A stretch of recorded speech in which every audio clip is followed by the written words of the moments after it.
இல்லை இன்னும் போலியா? எதுக்குல உன் பெருச்சாலி மூஞ்சி எடுத்து என் முகத்துக்கிட்ட காட்டுற? இங்க நடக்கிறது எதுவும் உனக்கு தெரியல. என்ன நடந்துச்சு? நீ எல்லாம் ஒரு பிரசிடென்ட். நீங்க எங்க கூட இருந்தா அம்மா இருக்கிற மாதிரியே இருக்குமா?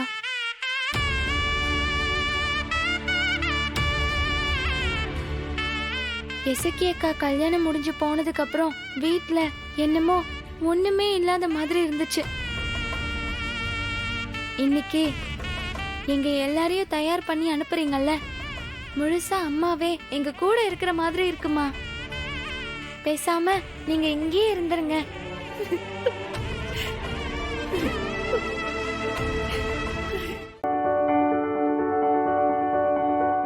என்ன அது? வை டென்ஷன்? கூலா இருங்க.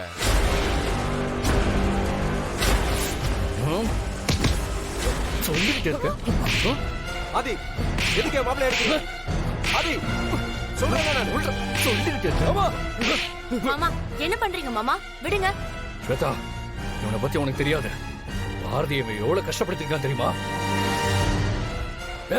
முதல்ல வெளியே போடா. ஆதி, நிறைய எதுக்கு வெளியே போகணும்? ஆதி, சொல்றல ஆதி. சொல்லிட்டு இருக்க. மாமா, அடிக்கிறத நிறுத்த சொல்லுங்க. அடிக்கிற வேலையெல்லாம் வச்சுக்க. மாமா, இப்ப எதுக்கு துரை அடிக்கிறீங்க? ஸ்வேதா, நீ தள்ளி நில்லு. முதல்ல இந்த வீட்லயே இருக்க கூடாது. ஏய், வெளியே போடா. முடியாது மாமா. துரை எனக்கு தாலி கட்டின புருஷன். நான் இருக்கிற இடத்துலதான் அவரும் இருப்பாரு. என்ன சொல்ற மைதிலி? ரம்யாவை தாலி எடுத்து வச்சிருக்கா? ஆமாமா, இவதான் எடுத்து வச்சிருக்கா. அண்ணி, என்ன அண்ணி சொல்றீங்க? அவ என்னோட க்ளோஸ் ஃப்ரெண்ட். அவ எதுக்கு தாலி எடுத்து மறைச்சு வைக்கணும்? ஆமா மைதிலி, ரம்யா தாலி எடுத்து மறைச்சு வைக்க வேண்டிய அவசியமே இல்லையே. இங்க பாருங்க அண்ணி, அவ மேல அபாண்டமா பழிய போடாதீங்க. இல்ல தீபா, ரம்யா கிட்டதான் அந்த தாலி இருக்கு. வேணும்னா நான் நிரூபிச்சு காட்டவா?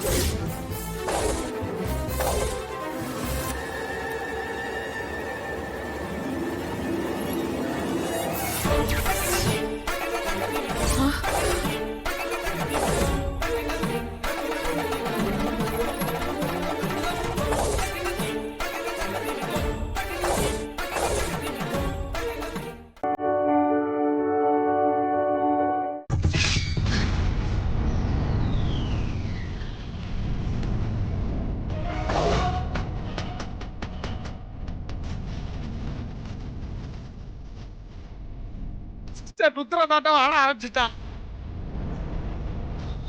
மாறி,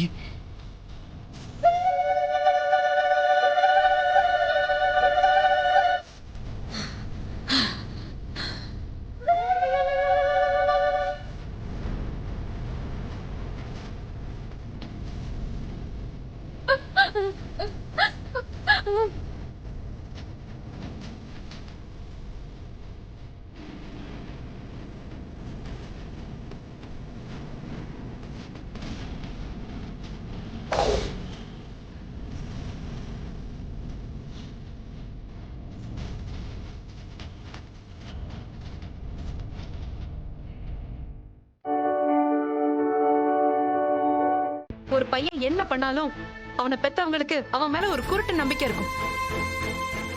ஆனா ஒரு பொண்ணு இந்த உலகத்துல என்ன சாதனை பண்ணியிருந்தாலும், குடும்பத்துக்காக தான் வாழ்க்கையே தியாகம் பண்ண தயாரா இருந்தாலும், பையன்களுக்கு கிடைக்கிற அந்த சப்போர்ட் பொண்ணுங்களுக்கு கிடைக்கிறது இல்லை. அவளுக்கு கல்யாணம் நடக்கிற வரைக்கும் அந்த வீட்டு ஆளுங்களுக்கு அவ ஒரு பாரமாவே இருக்கா. அப்படித்தானேமா? அப்படிதானே ஜீவா? நான் உனக்கு பாரமா தானே இருக்கேன்.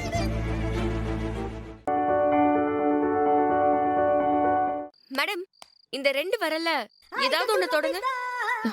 எதுக்கு? சும்மா தொடுங்க மேடம். இதுல ஒரு இன்ட்ரெஸ்டிங்கான மேட்டர் இருக்கு. அம்மா இருங்க, நான் தொடுறேன். ஐயோ, என்ன செல்வி இப்படி பண்ணிட்ட? என்ன மேடம் பண்றது? செல்வி உங்களை இப்படி கவுத்துட்டாலே. என்ன சொல்ல வர இப்போ? அது ஒண்ணும் இல்ல மேடம். எதுக்கு உங்க கல்யாணம் வரைக்கும் வெயிட் பண்ணணும்? பேசாம நாளைக்கு நடக்க போற என்கேஜ்மெண்டே நிறுத்திடலான்னு திடீர்னு எனக்கு தோணுச்சா? அதான் நிறுத்தலாமா வேண்டாமான்னு உங்ககிட்ட ஒரு சஜஷன் கேட்டேன். செல்வி நிறுத்தலாங்கிற வரல தொட்டுட்டா.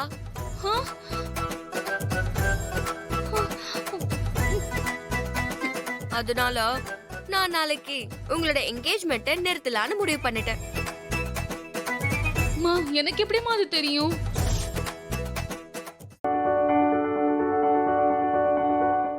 அவ கோயில் வரைக்கும் போய் கல்யாணம் பண்ண போனது யாருன்னு உங்களுக்கு தெரியுமா?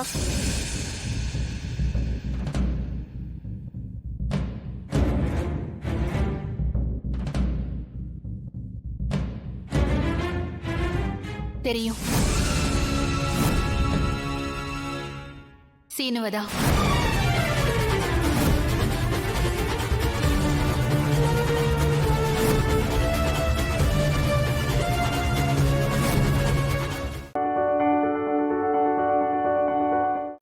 நீ ஒரு தடவை வண்டியில் என் கூட வரும்போதெல்லாம் உன்னைதான் கல்யாணம் பண்ண போறேன், உன்னைதான் கல்யாணம் பண்ண போறேன்னு சொல்லி நான் உள்ளுக்குள்ளேயே நினைச்சு பார்த்து சந்தோஷப்பட்டுக்கிறேன். இதுதான் கடைசி தடவை. இதுக்கப்புறம் எப்பவுமே என் கூட வரமாட்டேன்னு சொல்லி தோணுது. லைஃப் ஃபுல்லாக என் கூட இருப்பேன்னு நினச்சேன். எல்லாமே மாறிடுச்சு. இதெல்லாம் கேட்குறவனுக்கு முட்டாள்தனமாக தோணுதில்ல? எனக்கு அப்படி இல்லை. மேபி இந்த ஃபீலிங்ஸ் பசங்களுக்கு மட்டும்தான் புரியும். உன் கூட வாழ நினச்சவன் இதுக்கப்புறம் உன் நினப்பு மட்டுமே வச்சுட்டு வாழ போகிறேன். ஏய், உனக்கு ஒரு தடவை சொன்னா புரியாதா? ஏன் இப்படி? எப்போ போல திட்டாது. சொல்லணும்னு தோணுச்சு, அதான் சொன்னேன். போயிடுறேன்.